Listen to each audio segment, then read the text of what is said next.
না dairy farm থেকে আমাদের এখানে সর্বক্ষণ সবসময় আপনি 100+ গাভী বাচ্চা পাবেন। আমাদের এখানে অসংখ্য গরু বাচ্চা দিয়েছে এবং প্রেগনেন্ট গরু আছে।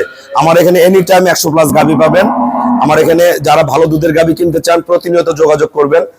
যোগাযোগ করার মাধ্যম হলো আমার ইউটিউব চ্যানেল আছে জেডিএফ টিভি। অবশ্যই ইউটিউবে জেডিএফ টিভি সার্চ করে সাবস্ক্রাইব করে দিবেন এবং আমার সাথে ফেসবুকে অ্যাড হতে পারেন শাহিন রেজা রুবেল। অবশ্যই ফেসবুকটা ফলোতে রাখবেন, তাহলে আমাদের আপডেট ভিডিওগুলো পেয়ে যাবেন। এবং এই দুটা চ্যানেল এবং ফেসবুকে আপনারা প্রতিনিয়ত গঠনমূলক যে খামার গঠনমূলক পরামর্শ, গাভীর চিকিৎসা, গাভী কিভাবে লালন পালন করতে হয়, গাভীর কিভাবে দুধ বাড়াইতে হয়, কি জাতের গরু করলে খামার করা যায়, প্রতিটা জিনিস এই আমাদের চ্যানেলের মাধ্যমে পেয়ে যাবেন। প্রতিনিয়ত আমাদের সাথে গরু যোগাযোগ করবেন আমাদের সাথে। দেখেন এই মাথার মধ্যে অসংখ্য গাভী রয়েছে, এই মাথায় অসংখ্য গাভী আছে। আমার ওই লাইনে অসংখ্য বকনা বাচ্চা, ষাঁড় বাচ্চা আছে। এই লাইনে অসংখ্য, এই মাথার মতো অসংখ্য গাভী রয়েছে। আপনারা যারা ভালো গাভী কিনবেন প্রতিনিয়ত আমাদের ফেসবুকে এবং ইউটিউবে ফলো রাখবেন।